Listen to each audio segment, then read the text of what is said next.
আমি মোহাম্মদ নুরুল ইসলাম, আমি অতি সত্য কথা বলছি। একটা বাচ্চাও যদি নসিহত করে আমি কান পেতে শুনি। আমার মাদ্রাসায় ছেলেদের বাৎসরিক ছেলেদের সাপ্তাহিক আঞ্জুমান হয়, একটা বিরাট হল কামরায়। আমি হয়তো সভাপতি থাকি না, আমি থাকলে ছেলেরা বলতে ভয় করে, বলতে পারে না। তো বলে হেড মাওলা যেন আমাদের সভাপতি না থাকে। তো আমাদের 14-15 জন শিক্ষক আছেন, তারা সভাপতি থাকে। আমি কান পেতে শুনি। আহা, কোরআন হাদিস শুনতে এত ভালো লাগে, তা আমি শুনি, বেশ অনেকক্ষণ ধরে শুনি। আর আমরা এত বড় বড় পণ্ডিত যে আমরা কোরআন হাদিসের দিকে আমাদের কোনো আগ্রহ নাই, আর আমলের পরিবর্তন নাই। কিছু মানুষ আছেন, আমরা হয়তো যদি 2-4 জনের বেনামাজি থাকে, তা আজকে শোনার পর যে সে নামাজি হয়ে যাবে এটাও বলা যাবে না, এটাও বলা যাবে না। যেখানকার যেমন আছে তেমনি থেকে যাবে। আচ্ছা ভাইরা, এই যে মোর সাহেব আপনি কি দেখাচ্ছেন, এখন বসুন, পরে দেখাবেন। আমার ভাইরা, তো কথা হচ্ছে কোটি কদের মানুষ রয়েছেন, কটা কথা বল। আগে আজকে বলবো, হয়তো অনেক বলার ইচ্ছা ছিল, কিন্তু পরিস্থিতি সেরকম নেই। কয়েকটা কথা বলবো সালাত নিয়েই বলবো, তবে আমি একটু অন্য বিষয়ে, আবার অন্য দিক দিয়ে আপনাদেরকে একটু চিন্তা ভাবনা করবো। একটা কথা শুনে খুব খারাপ লাগলো যে এই সাগরগাছা গ্রামে আল-হাদিস গ্রাম, আল-হাদিস বলতে কাকে বলে? যারা সঠিকভাবে কোরআন আর হাদিস মেনে চলে। শুনছি নাকি কোথাও ওই কোথায় মানে গাছতলায় না বাসতলায়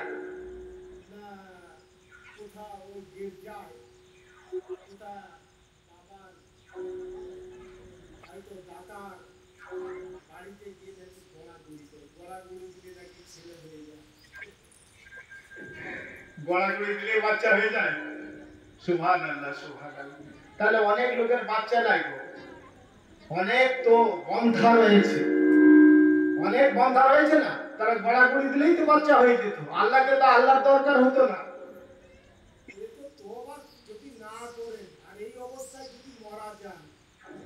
আপনি একবারে সুজা জাহান্নাম, আর যতদিন তওবা না করবেন আপনি কাফের, আপনি কাফের, মুসলমান নন।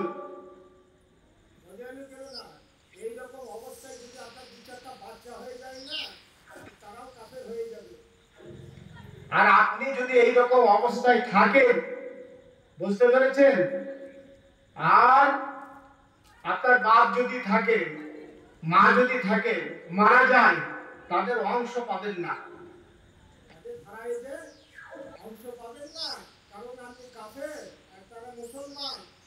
মুসলমানের অংশ কাফের পাবে না, আর কাফেরের অংশ মুসলমান পাবে না। কথা বুঝতে পেরেছেন?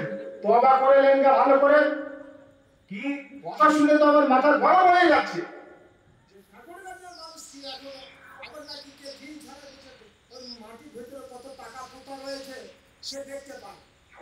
সে বলে দিতে পারে এখানে এত টাকা রয়েছে, সে দেখিয়ে দেন, বলে দেয় এত টাকা আছে এখানে, এত মাল গাড়া আছে। আরে তোর যদি এত মাটির নিচে যদি এত মাল রয়েছে দেখতে পাচ্ছিস, তো 2-5 হাজার, হ্যাঁ 1-2 হাজার 5 হাজারের জন্য তুই টাকা তুলতে দেখাতে বলতে আসবি কেন? তুই তো তুলে নিয়ে চলে যেতে পারিস। অনেক জায়গায় ওরকম টাকা গাড়া আছে, তুলে নিয়ে চলে যাবি। তুই তো প্রায় কোটি কোটি টাকার মালিক হয়ে যাবি, কোটি কোটি সম্পদের মালিক হয়ে যাবি। তুই এই মানে ব্যাংক কান্দে করে এর বাড়িতে ওর বাড়িতে জিনছাড়ি বাড়াবি কেন? আর টাকা গাড়া আছে দেখে বাড়াবি কেন? এই ভান্ডগুলাকে যারা আশ্রয় দেয় তারাও মুসলমান থেকে খায়, সব মুসলমান নয়। এদেরকে খাওয়ালে সেটা হারাম খাওয়ানো হবে, খাবে সেও হারাম খাবে, খাওয়াবে সেও হারাম খাওয়াবে। তওবা করবে তাড়াতাড়ি, এর উপরে কোনো বিশ্বাস রাখা যাবে না। আর এইরকম ভণ্ডগুলোকে আনছে তাদেরকে বয়কট করে দেবেন। ওটা জিন রয়েছে কি রয়েছে সব দেখতে পাচ্ছি, মাটির তলায় মাল রয়েছে দেখতে পাচ্ছি। যাই হোক ভাইরা আমার, আজকে আবার দেখছি শুনছি নাকি যে কিছু মানুষ আছে এই বক্স সব রেডি করে রেখে দিয়েছে, এটা শেষ হলেই বক্স লাগিয়ে দেবে, দেই দেই দেই দেই করে ছেলে মেয়ে কোমরে ধরে নাচবে, দেই দেই দেই, ছেলে মেয়ের কোমরে ধরবে আর মেয়ে ছেলের কোমরে ধরবে, নিয়ে লম্বা করে পাক ধরে এদেরকে বক্সে ধাই ধাই করবে, ওরা ধাই ধাই ধাই ধাই করবে, আর শাড়িগুলো ছেড়ে দেয় মেয়েগুলোকে। এই শাড়িগুলো দায়ুস, আর দায়ুস ও লাইন খুলুল জান্নাত, দায়ুস কখনোই জান্নাতে যাবে না। আর ওই রকম বিয়ে বাড়িতে যাদের মেয়েরা যায় আর স্বামীরা চুপচাপ বসে থাকে, স্বামীও জাহান্নামে, স্বামী যদি বাধা না দেয়। আর ওই রকম বিয়ে বাড়িতে, যে বাড়িতে গান বাজনা হবে, সেই বাড়িতে খাওয়া হারাম, সেই বাড়িতে যাওয়া হারাম, সেই বাড়িতে দাওয়া হারাম, সেই বাড়ির সাহায্য করা হারাম। আপনি অল ইন্ডিয়ার কাছে কত লেভেলেন না, রাসূলুল্লাহ সাল্লাল্লাহু আলাইহি ওয়াসাল্লাম গেলা, রাসূলুল্লাহ সাল্লাল্লাহু আলাইহি ওয়াসাল্লাম গান বাজনা করতে নিষেধ করলেন। আর সেই সব জায়গাতে আমাদের আড্ডা, হ্যাঁ, কে বলেছে আপনাকে গান বাজনা করতে, বক্স লাগাতে? আপনাদের লজ্জা নাই? আপনাকে মুসলমান বলে দাবি করতে আপনার একটু ভয় লাগে না, বুক কাঁপে না? আমার ভাইরা, আর অথচ বলছেন আমরা আহলে হাদিস, আমরা একবার ফেরেশতা আমাদেরকে সালাম করে দিতে রাতে দিনে মরে গেলেই জান্নাতে, আলাদা মানে মরে গেলেই জান্নাতে। তাদের দাঁড়িয়ে পেশাব করুন আর বসে পেশাব করুন আর নামাজ পড়ুক চাই না পড়ুক, আল্লাহি যা একবারে সোজা জান্নাতে চলে যাবে। একবারে নামাজ পড়বেন আর বলবে আমি আল্লাহ, তো ব্রেনে মোশ, তুই তো মুশরিক। আমার ভাইরা, যাই হোক সব জিনিস থেকে সাবধান থাকবেন। আমার মা বোনেরা গুজগুজ করছে, তো ওদেরকে একটা প্রশ্ন করি, হ্যাঁ মা বোনেরা, আপনাদের একটা প্রশ্ন করি, কি প্রশ্ন? আচ্ছা, ছেলেরা যেমন নামাজ পড়বে মেয়েরা সেভাবে নামাজ পড়বে কি পড়বে না? ছেলেরা যেমন নামাজ পড়ে মেয়েরাও তো নামাজ পড়বে, তাই না? ছেলেরা যেমন নামাজ পড়ে মেয়েরাও সেরকম নামাজ পড়বে। তবে ছেলেদের জামাতে নামাজ পড়া ফরজ, কিন্তু ছেলেদের সঙ্গে জামাতে নামাজ পড়া জরুরি নয়, ঘরে নামাজ পড়া ভালো। ওয়াক্তিয়া নামাজ মেয়েদের ঘরে পড়া ভালো, আর ছেলেদের সুন্নত নামাজ ঘরে পড়া আফসাল। কথা বুঝেছেন?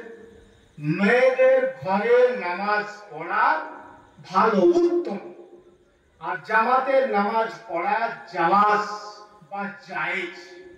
তারাবির নামাজ মেয়েদের ঘরে পড়া ভালো, উত্তম, জায়েজ, জামাতের নামাজ পড়া জায়েজ। ভালো করে বুঝতে পারছেন? জুমার নামাজ মেয়েদের জুমার দিনে মসজিদে নামাজ পড়া ভালো।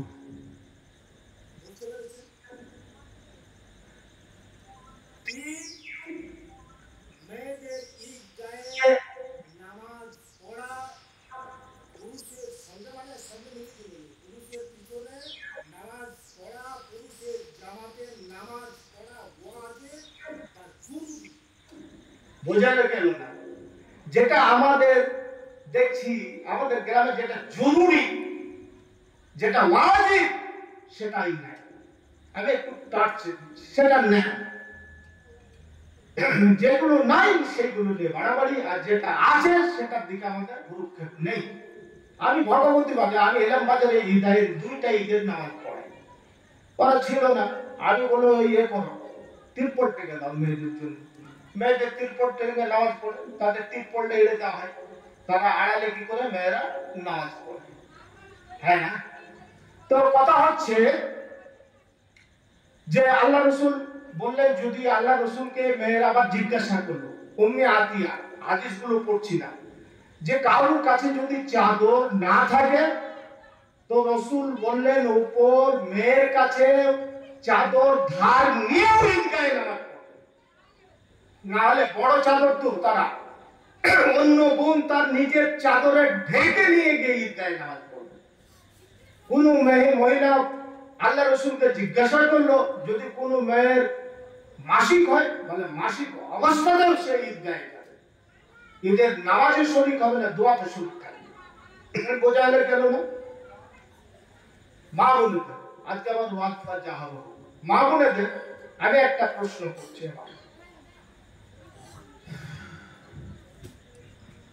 ঘরে যদি মা বোনেরা নামাজ পড়ে, ওয়াক্তে নামাজ, তো জামাত করে নামাজ পড়তে পারে,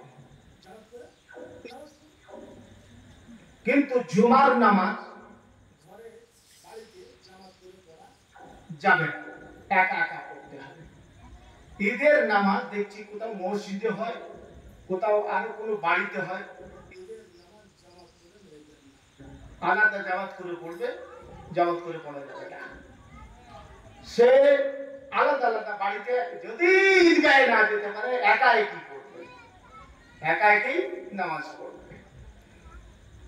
তবে মেয়েরা যখন ওই ওয়াক্তে নামাজ জামাতে পড়বে, নিয়ম একই। আল্লাহ রাসূল বললেন, সঙ্গে কেন একটুকুনি অবস্থান, আমাকে যেমন নামাজ পড়তে দেখছো নারী পুরুষ সকলেই আমার মতোই নামাজ পড়বে। তো মেয়েদের যখন, এটা একটা সিস্টেম, পদ্ধতি, মেয়েরা যখন জামাত করে ঘরে নামাজ পড়বে, ওয়াক্তে নামাজ, তখন কাতারের মাঝেই দাঁড়াবে। পুরুষ যেমন আগে দাঁড়ায়, ইমাম আগে দাঁড়াবে না, ভালো সোজাসুজি দাঁড়াবে। আচ্ছা, মেয়েরা ইকামত দেবে কি দেবে না? যদি নামাজ পড়ে একাই পড়ুক বা জামাত করে পড়ুক, মেয়েরা ইকামত দেবে কি দেবে না? বল, ইকামত দেবে কি দেবে না? ইকামত দিতে হবে না, দেবে না? আপনি মেয়েদেরকে জিজ্ঞাসা করে দেখুন, 99% মেয়েরা ইকামত দেয় না। 99% আমি কলকাতাতেও বলে এসেছি, 2 ঘন্টা বললাম, তো 99% মেয়েরা এই বিনা ইকামতে নামাজ পড়ে, ইকামত দেয় না। মেয়েদেরকে ইকামত দিতে হবে। বোঝা গেল কেন না? 1 2 ছেলেরা যেভাবে হাত বাঁধে কিছু মনে করবেন না, ছেলেরা যেভাবে হাত বাঁধে মেয়েরা সেভাবে হাত বাঁধবে। আমার কোন ভাইরা আমার বলছেন, মেয়েরা উপরে হাত বাঁধবে আর ছেলেরা নিচে হাত বাঁধবে। পৃথিবীর বুকে একটা জয়ী হাদিস নাই, জাল হাদিস নাই, এটা মন গড়া হাদিস, এটা মন গড়া হাদিস। আল্লাহ বলছেন, فخلف من بعدهم خلف أضاعوا الصلاة واتبعوا الشهوات فسوف يلقون الغيا। যারা মন মতো ইবাদত করবে, নিজে যেটা ভালো লাগবে সেটাই করবে, সে কোথায় যাবে? নামাজ পড়েও সে বলছে জাহান্নামে যাবে, গাই নামক জাহান্নাম, সেই স্পেশাল জাহান্নামে দিবে তাকে আল্লাহ। কোথায় দেবে? যে নিজের মন মতো নামাজ পড়বে, তাকে আল্লাহ স্পেশাল একটা জাহান্নাম তৈরি করে রেখেছে। সেই জাহান্নামটার নাম কি হচ্ছে? গাই। সেই জাহান্নামটা কোথায় বিস্তারিত বলতে গেলে অনেকটাই। সেই জাহান্নামটা হচ্ছে, এই যে উপরে জাহান্নামীরা থাকবে, তাদের ওই পচা গোশ, পুড়ে পুড়ে রস, পুজ যে ওই নিচে জাহান্নামে জমা হবে, সব থেকে নিচে জাহান্নামে যেটা জমা হবে, সেই জাহান্নামটার নাম কি হচ্ছে? সেই জাহান্নামটার নাম হচ্ছে গাই। আব্দুল্লাহ ইবনে মাসউদ বলছেন, ওয়া হুয়া নারুন ফি কারি জাহান্নাম, ওটা একটা জাহান্নাম, সব জাহান্নামের নিচে। সেই জাহান্নামে কাদেরকে দেবে? যারা নিজ মন মতো ইবাদত করবে। তো কিছু আমার ভাইরা বলছেন, মেয়েরা কি করবে? উপরে হাত বাঁধবে, ছেলেরা নিচে হাত বাঁধবে। পৃথিবীর বুকে একটাও হাদিস নেই, এটা হচ্ছে ওদের মন গড়া কথা। বোঝা গেল? 2 বলছে মেয়েরা যখন কি করবে? রুকুই যাবে, তো মেয়েরা রুকুই যাবে, তো জড়ো সড়ো হয়ে রুকুই যাবে। কথা বুঝে গেল? সেটে ওগুলো দুটো সেটে লাগিয়ে দেবে, হ্যাঁ না, পেটে সেটে লাগিয়ে দেবে, রুকুই যাবে। পৃথিবীর বুকে একটাও হাদিস নাই, বরং ফাঁক করে দাঁড়াবে, 2টে বাজু যেন কি থাকে? এই পেট থেকে আলাদা থাকে। তো পুরুষ মানুষ যেমন নামাজ পড়ে সেভাবে নামাজ পড়বে। 3 বলছে মহিলা যখন সাজদায় যাবে না, পেটটা যেন মাটি ঠেকো ঠেকো হয়ে থাকে, আর হাতগুলো সব জড়ো সড়ো করে দেবে, পা গুলো জড়িয়ে নেবে, জড়িয়ে গুটিয়ে সাজদা করবে। বুঝলেন? পৃথিবীর বুকে একটা হাদিস নেই। কেউ যদি দেখে দেন তাহলে আজ থেকে আমি বক্তব্য রাখা ছেড়েই দেব।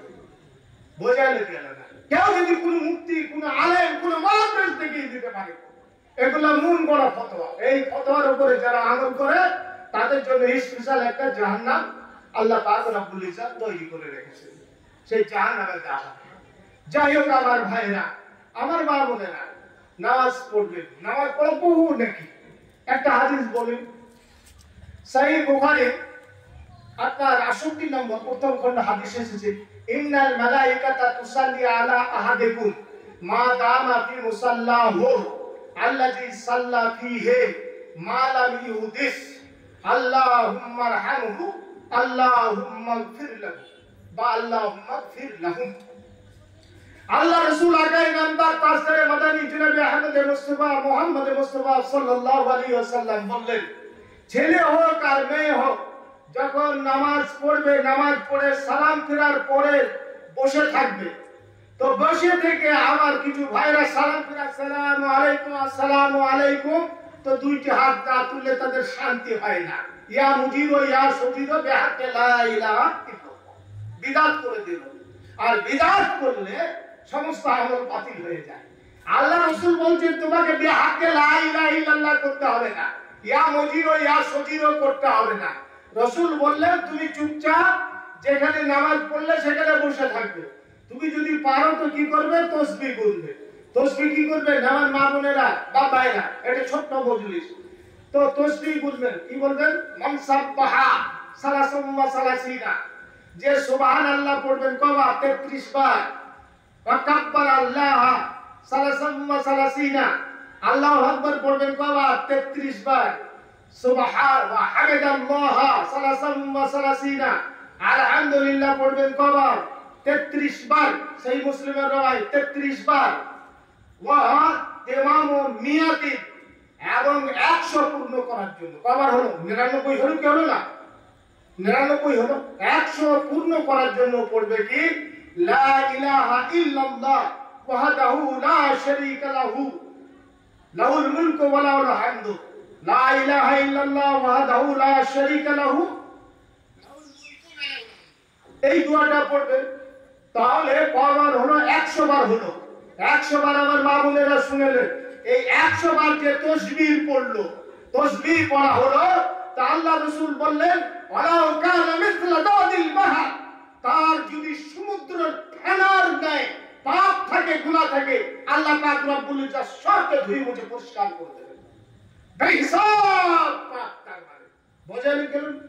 আর আল্লাহ রাসূল বললেন যে জায়গায় নামাজ পড়লো সেই জায়গায় যদি সে বসে থাকে, সাপোজ যদি বসে থাকে, তাসবিহ না গুনে চুপচাপ যদি বসে থাকে, আপনাকে হাত তুলে আমি মুহাম্মদ নবুল ইসলাম হাত তুলে দোয়া করব, দোয়া কবুল হবে, কোনো গ্যারান্টি নাই। কোন হাদিস সাহেব দোয়া করবে, কোনো গ্যারান্টি নাই। কোন হাফেজ সাহেব দোয়া করবে তার দোয়া কবুল হবে, কোনো গ্যারান্টি নাই। কোন ওলি আউলিয়া দোয়া করবে তার দোয়া কবুল হবে, কোনো গ্যারান্টি নাই। কিন্তু রাসূলুল্লাহ সাল্লাল্লাহু আলাইহি ওয়াসাল্লাম এই বুখারীর হাদিসে বললেন, যদি কেউ নামাজ পড়ার পরে সেখানে বসে থাকে, মা লাম ইউহদিস, বা উযু যদি বসে থাকে, তো ইন্নাল মালাইকাতা তুসাল্লি, ফেরেশতারা দোয়া করতে থাকে, আল্লাহুম্মা ইগফির লাহু, আল্লাহ পাক রব্বুল ইজ্জত এর যাবতীয় গুনাহ খাতাকে তুমি maaf করে দাও, এর মধ্যে শান্তি দাও, এর মধ্যে বরকত দাও। নামাজ পড়লে নেকি ঝরে গুনাহ মিটে যায়, মর্যাদা সম্মান আল্লাহ বৃদ্ধি করে দেন। মর্যাদা সম্মান বৃদ্ধি করা কি চারটিখানি ব্যাপার? হ্যাঁ, কিয়ামতের মাঠে আল্লাহ মর্যাদা দুনিয়াতেও বৃদ্ধি করে দেবেন, আখিরাতেও বৃদ্ধি করে দেবেন। মর্যাদা বৃদ্ধি, সম্মান দেবেন আল্লাহ কিয়ামতের মাঠে। কেমন সম্মান? সমস্ত নবী পর্যন্ত ইয়া নফসি করবেন। সেই বুখারীর 2য় খণ্ড লম্বা লম্বা হাদিস এসেছে, ইয়া নফসি করবে, ঘাড় নিচু করে থাকবে। আর খালি একটাই নবী, সে নবী কি করবে? ইয়া উম্মতি ইয়া উম্মতি ইয়া উম্মতি করে। সুবহানাল্লাহ। সেই নবী আজ অনুসরণ করি না, আজ দাতার দরবারে যাই, আজ পীরের দরবার, পীরের আস্তানায় যাই, আজ যারা শিরক করে, বিদআত করে, তাদের কাছে যাই। ব্রাদার ইন ইসলাম। তো আল্লাহ রাসূল বললেন যে ফেরেশতারা তাদের জন্য কি করে দোয়া করে, আল্লাহুম্মা গফির লাহু, আল্লাহ এর যাবতীয় পাপকে মাফ করে দাও। ফেরেশতাদের দোয়া কবুল হবে কি হবে না? ফেরেশতাদের দোয়া গ্যারান্টি আছে কি নাই কবুলের জন্য? ফেরেশতাদের দোয়া অবশ্যই কবুল হবে। তো আমার হাত তুলে দোয়া করার কোনো প্রয়োজন নেই। আপনি অনেক টাইম আছে হাত তুলে দোয়া করবেন, ফরজ নামাজের পরে হাত তুলে দোয়া করবেন না, এবং কবরস্থ করার পরে হাত তুলে দোয়া করবেন না, সভা সমিতির শেষে হাত তুলে দোয়া করবেন না। বোঝালো কেন না? দোয়া করলে নবীকে উপেক্ষা করা হয়, নবীকে অপমান করা হয়। অন্য 24 ঘন্টা টাইম রয়েছে, আপনি যে কোনো টাইম হাত তুলে দোয়া করতে পারেন। বোঝালো কেন না? তো ফেরেশতারা দোয়া করতে থাকে, আল্লাহুম্মা গফির লাহু, এই আল্লাহ আব্দুর রহমান, আব্দুল সত্তার, আব্দুল গফফার, ফাতেমা, জোহরাত যত পাপ আছে আল্লাহ তুমি সব মাফ করে দাও। আল্লাহ তুমি এর উপরে শান্তি অবতীর্ণ করো। আল্লাহ তুমি এর অশান্তিকে দূর করে দাও। আল্লাহ এর উপরে বরকত দান করো। আল্লাহ তুমি এর উপরে রহম করো। আল্লাহ তুমি এর উপরে দয়া করো। কারা দোয়া করছেন? ফেরেশতারা। আল্লাহুম্মা আরহামহু, আল্লাহ তুমি এর উপরে দয়া করো। সুবহানাল্লাহ। খালি যদি কি করে তসবিহ বলতে থাকেন বা বসে থাকেন, হ্যাঁ না? তো নামাজ এত বড় ইবাদত, নামাজ পড়বেন কোন ওয়াক্ত? নামাজ পড়তে হবে কোন ওয়াক্ত? একটা হাদিসের কুদসি শুনুন, আমি সবটাই বলবো। হাদিসের কুদসি عن ابي قتادة رضي الله تعالى عنه قال قال رسول الله صلى الله عليه وسلم قال الله تعالى اني فرضت على امتك 5 صلوات।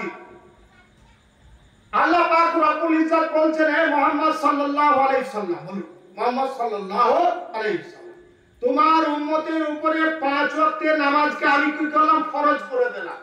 5 ওয়াক্তের নামাজ পড়তে নামাজ পড়ে 5 ওয়াক্তের নামাজ। কেউ যদি 4 ওয়াক্তের নামাজ পড়ে এর একটা দিন বলে কি না? কেউ যদি বলে খালি জুমার দিনে, ভাই আপনি নামাজ পড়েন? বলে হ্যাঁ নামাজ পড়ি, জুমার দিনে নামাজ পড়ে যায়, টুপি লাগিয়ে যায়, সুরমা লাগিয়ে যায়, সেন্ট লাগিয়ে যায়, এও একটা ধোঁকাবাজ। একদিন নামাজ পড়ে সপ্তাহে এও বেনামাজি। বোঝালেন কেন না? কেউ আবার সিজের নামাজি বুঝে, ওই জানাজা ফানাজা হলো, টুপি ফুপি লাগিয়ে সুরমা ফুরমা লাগিয়ে দেখেন লা ইলাহা ইল্লাল্লাহ লা ইলাহা ইল্লাল্লাহ করতে করতে সামনে কাতারে দাঁড়ায়, জানাজা পড়বে, বড় সুফি, একবারে জান্নাতে পাঠিয়ে দেবে। ফরজ নামাজ নাই, আর এ আমরা জানাজার নামাজ ফরজে কাফায়ে নামাজ পড়ার জন্য মারামারি। বুঝালে কেন? এই সিজের নামাজি। আরেকটা আছে কি আপনার বাৎসরিক নামাজি, ঈদের নামাজ পড়ে, কুরবানির নামাজ পড়ে, এরাও পাক্কা বেনামাজি, এরা ধোঁকাবাজ, বেনামাজি। তো নামাজ হলো কত ওয়াক্ত? 5 ওয়াক্ত। তো আল্লাহ রাসূল বললেন, হে মুহাম্মদ, তোমার উম্মতের মধ্যে, তোমার উম্মতের মধ্যে যদি কেউ 5 ওয়াক্তের নামাজ পড়ে, তো আমি রব্বুল ইজ্জত, আমি তাদের খালেক, আমি তাদের মালিক, আমি তাদের রুজিদাতা, আমি তাদের সৃষ্টিকর্তা, আমি নিজে অঙ্গীকার করছি, আমি নিজে ওয়াদা করছি, কেউ যদি 5 ওয়াক্তের নামাজ ঠিক মতো পড়ে, তো আমি করব কি? তার যাবতীয় গুনাহকে মাফ করে দেব, ওয়াদখালতুহুল জান্নাতা, এবং তাকে জান্নাতে প্রবেশ করাবো। তার জন্য আমি জান্নাতের অঙ্গীকার করছি। ফামান লাম ইউহাফিজ আলাইহিন্না, আর যারা 5 ওয়াক্তের নামাজ পড়ে না, লা আহাদা লাহু, তাদের জন্য কোনো অঙ্গীকার নাই। তাহলে নামাজ ফরজ হচ্ছে কয় ওয়াক্তে? 5 ওয়াক্তে নামাজ পড়ে। 5 ওয়াক্তের নামাজ অবশ্যই আমাদেরকে কি করতে হবে? পড়তে হবে। নামাজ জরুরি, নামাজ হচ্ছে জরুরি। নামাজ যদি বলেন ইসলামের একটা, নামাজ হচ্ছে ইসলামের একটা রুকুন, নামাজ হচ্ছে ইসলামের একটা কি রুকুন। সালাত সমস্ত ইবাদতের মধ্যে কি আছে? শর্ত আছে। না, সমস্ত ইবাদতের মধ্যে কি আছে? শর্ত আছে। আপনার শর্তে নেই, আপনার ইবাদত নেই। হজ করার জন্য শর্ত আছে, হজ একটা ইবাদত। হজের জন্য শর্ত আছে কি? যে মক্কা যা আসা পর্যন্ত আপনার খরচা থাকতে হবে। হ্যাঁ, যদি খরচা থাকে, আপনার খরচা, বাড়িতে খরচা করার পরে যদি আসা যাওয়ার খরচা থাকে, তাহলে আপনাকে হজ করতে হবে। আপনার উপরে হজ ফরজ দিলে হজ করতে হবে। তো হজের জন্য শর্ত হলো কি? আপনার কাছে অধিক টাকা থাকতে হবে, তবেই আপনার উপরে হজ ফরজ। আচ্ছা, আপনার যাকাতের জন্য ফরজ হলো কি? শর্ত হলো নিসাব পরিমাণ মাল থাকতে হবে, তবেই যাকাত ফরজ। আপনার নিসাব পরিমাণ মাল নেই, তো আপনার যাকাত নেই। হলো সিয়ামের জন্য শর্ত আছে। সিয়াম সবারই উপরে ফরজ নয়। সিয়াম মানে রোজা, রোজা সবারই উপরে ফরজ নয়। রোজা যদি কেউ মানে চিরস্থায়ী রোগী হয়, চিরস্থায়ী রোগী, তার আরোগ্য হওয়ার কোনো আশা নেই, চিরস্থায়ী রোগী, সে দিবে কি ফিদিয়া দেবে, সে দিবে কি ফিদিয়া দেবে। অপরকে একজনকে খাবার দিবে, তাকে রোজা রাখবে, তার রোজা রাখার প্রয়োজন নাই। কিন্তু নামাজের জন্য অনেক শর্তে আছে, নামাজের জন্য বহু শর্তে আছে। নামাজ এমন একটা ইবাদত, নামাজ পড়তে গেলে কি হতে হবে? উযু করতে হবে। নামাজ পড়তে গেলে কি হবে? জায়গাটা পাক হতে হবে, পবিত্র হতে হবে। নামাজ পড়তে গেলে কি? কাপড়টা পবিত্র হতে হবে। নামাজ পড়তে গেলে কি? শরীরটা পবিত্র হতে হবে। নামাজ পড়তে গেলে শর্ত হলো কিবলামুখী হতে হবে। নামাজ পড়তে গেলে আপনাকে কি? সূরা ফাতিহা জানতে হবে, সূরা ফাতিহা জানতে হবে। এমন একটা মানুষ, এমন একটা ইবাদত নামাজ, যে হয়তো এর অনেক শর্তে আছে। কিন্তু ভালো করে শুনুন, আমি দুটি কথা বলবো, ভালো করে শুনুন।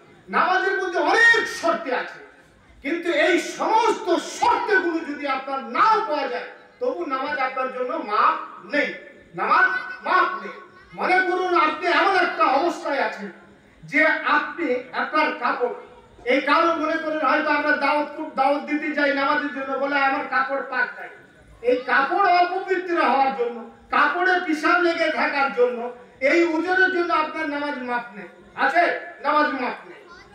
আপনার যদি হয়তো এমন একটা জায়গা আছে যে আপনি সেই জায়গাটা আপনার কি আছে, সেই জায়গাটা আপনি কিবলামুখী চিনতে পারছেন না, তবু আপনার নামাজ মাপ নেই। আপনার সূরা ফাতিহা মুখস্থ নাই, কোন দুয়াই মুখস্থ নাই, তবু আপনার নামাজ মাপ নেই। আপনি এমন একটা কারাগারে আছেন, জেলখানায় বন্দী আছেন, সেখানে আপনার উযু করার পানি নেই, তায়াম্মুম করার মাটি নেই, আপনার কাপড় অপবিত্র। এই সময় হয়তো আপনার শরীরেও হতে পারে, আপনার শরীরেও অপবিত্র হয়ে গেছে, কিবলা চিনতে পারেন না, দাঁড়ানোর ক্ষমতা নাই, দাঁড়িয়ে নামাজ পড়তে পারেন না, বসে নামাজ পড়তে পারেন না, বসে নামাজ না পড়লে শুয়ে নামাজ পড়বেন, শুয়ে নামাজও পড়তে গেলে আপনার হাত উঠে না, আপনি অথর্প অকিছু হয়ে গেছেন, তবু নামাজ আপনার মাপ নেই, নামাজ মাপ নেই। কতক্ষণ পর্যন্ত? যতক্ষণ পর্যন্ত আপনার ব্রেন সচল, যতক্ষণ আপনার ব্রেন ঠিক থাকবে, ততক্ষণ পর্যন্ত নামাজ মাপ নেই, নামাজ পড়তেই হবে। ইবনে কাইয়্যিম রাহমাতুল্লাহ, হ্যাঁ তবে আপনি বলবেন হয়তো নামাজ কেউ যদি সুদ খায়, আমাদের একটা নিয়ম আছে, আমাদের বড় একটা দোষ আছে, যে বলে ওর নামাজ দিয়ে কি হবে, ওর নামাজ পড়ে কি হবে? মানে পাপ দিয়ে সালাদকে ছোট করা, খাটো করা, খুঁটা দেওয়া। কি ও নামাজ পড়ে কি হবে? ওর বউ তো পর্দা থাকে না, ওর নামাজ পড়ে কি হবে? ও তো ঘুষ খায়। ওর নামাজ পড়ে কি হবে? ও তো সুদ খায়। ওর নামাজ পড়ে কি হবে? ও তো মদ খায়। ওর নামাজ পড়ে কি হবে? ও তো ব্যাংকে চাকরি করে। ওর নামাজ পড়ে কি হবে? ও তো মানে ব্যভিচার করে। ওর নামাজ পড়ে কি হবে? ও তো ডাকাতি করে। ওর নামাজ পড়ে কি হবে? ও তো চুরি করে। এই পাপ দিয়ে সালাদকে কি করা? ছোট করা, খাটো করা। বোঝা গেল? হ্যাঁ, তবে নামাজটাকেই পড়তে হবে। কেন পড়বে? আল্লাহ রাসূল লাগাই নামটা তাফসীরে মাদানী জনাবে আহমদ মুস্তাফা মুহাম্মদ মুস্তাফা সাল্লাল্লাহু আলাইহি সাল্লাম বললেন যে মাতা'আমুহু হারামুন ওয়া মাশরাবুহু হারামুন ওয়া মালবাসুহু হারামুন। ওর খাদ্য হারাম, ওর খাবার হারাম, ওর পানীয় জাতি হারাম বা পান করার জিনিস হারাম, ওর লিবাস কাবার আশাক পোশাক সব হারাম। তো ওর ইবাদত কি করে কবুল হবে? ঠিক, ইন্নাল্লাহ তাইয়্যিব লা ইয়াকবালু ইল্লা তাইয়্যিবা। আল্লাহ পবিত্র, পবিত্র ছাড়া কি করে? আল্লাহ কোনো ইবাদত কবুল করেন না। তো ওই সুদখোরের নামাজ কিভাবে কবুল হবে? ওই মদখোরের নামাজ কিভাবে কবুল হবে? ওই মদখোর কেন নামাজ পড়বে? ওই ব্যভিচারকারী কেন নামাজ পড়বে? ওই ঘুষখোর কেন নামাজ পড়বে? তার তো নামাজ কবুল হবে না। তার তো রিজিক হারাম, তার তো লিবাস হারাম, তার পানীয় পান করার যাবতীয় জিনিস হারাম। তো তার নামাজ পড়ে তো কোনো নেকি পাবে না, তার নামাজ তো আল্লাহর দরবারে কবুল হবে না। এই কথা ঠিক। আমি বিস্তারিত বলতে যাচ্ছি, বিস্তারিত বলতে 2 ঘন্টা লাগবে। ইবনে কাইয়্যিম রাহমাতুল্লাহ আলাইহি লিখেছেন, নিজ বইয়ে লিখেছেন ইবনে কাইয়্যিম রাহমাতুল্লাহ আলাইহি, বলে এই কথা ঠিক, তার নামাজ কবুল হবে না। কিন্তু নামাজ তবু তাকে পড়তে হবে। কেন? নামাজ কবুল হবে না ঠিক, নামাজ কবুল হবে না মানে সে নামাজ পড়ার নেকি পাবে না। কিন্তু সুদ খাওয়ার থেকে, ভালো করে শুনুন, সুদ খাওয়ার থেকে বড় পাপ হলো, মহা পাপ হলো, শতগুণের পাপ হলো কি? নামাজ ছেড়ে দেওয়া। মদ খাওয়ার থেকে শতগুণের পাপ হলো, মহা পাপ হলো নামাজকে ছেড়ে দেওয়া। ঘুষ, নামাজ ঘুষ খাওয়া পাপ, কিন্তু সুদ মদ সুদ খাওয়ার থেকে বড় পাপ হলো, মহা পাপ হলো, শতগুণের পাপ হলো সুদ খাওয়া, ঘুষ খাওয়া, ব্যভিচার করা। তাহলে সে যদি নামাজ না পড়ে তাহলে দুইটি পাপ কি হলো? এক জায়গায় জমা হয়ে গেল। আর যদি নামাজ কি করে সে পড়ে, তো কমসে কম নামাজ ছেড়ে দেওয়া যে বড় পাপ, মহা পাপ, সেই পাপ থেকে বেঁচে গেল। নেকি পেল না কিন্তু সে পাপ থেকে বেঁচে গেল। এমন একটা সময় আসবে সে যদি নামাজ ওই অবস্থায় পড়তে থাকে, এমন একটা সময় আসবে নামাজ তাকে সোজা পথ দেখিয়ে দেবে, নামাজ তাকে জান্নাতের পথ দেখিয়ে দেবে, নামাজ তাকে সঠিক পথ দেখিয়ে দেবে। আর সে যদি নামাজ সুদ খায়, মদ খায়, ঘুষ খায়, নামাজ না পড়ে, তাহলে জীবনে সে কি করবে? সঠিক রাস্তা পাবে না, জান্নাতের রাস্তা সে দেখতে পাবে না, আর জান্নাতের আশা আকাঙ্ক্ষা থেকে সে বঞ্চিত থাকবে। আমার ভাইয়েরা, তাই যে অবস্থায় থাক না কেন, তার মুখে দাড়ি থাক আর না থাক, অনেকেই ঠাট্টা করে, এর মুখে দাড়ি নেই নামাজ কেন পড়বে? তার মুখে দাড়ি থাক আর না থাক, মাথায় টুপি থাক আর না থাক, সে সুদখোর হোক, ঘুষখোর হোক, ব্যভিচারকারী হোক, কিন্তু তাকে কি করতে হবে? নামাজ পড়তেই হবে। নামাজ পড়লে ইন্নাস সালাতা তানহা আনিল ফাহশাই ওয়াল মুনকার, নামাজ পড়লে এই নামাজি আস্তে আস্তে তাকে এই সমস্ত পাপ থেকে তাকে কি করবে? বিরত রাখবে এবং সঠিক জান্নাতের পথ দেখিয়ে দিবে। আল্লাহ পাক রব্বুল ইজ্জত যেন আমাদেরকে নামাজ পড়ার তৌফিক দান করেন। আল্লাহুম্মা আমিন। আল্লাহ যেন আমরা তোমার রাসূলের তরিকা অনুযায়ী নামাজ পড়তে পারি, তার তুমি তৌফিক দান করো।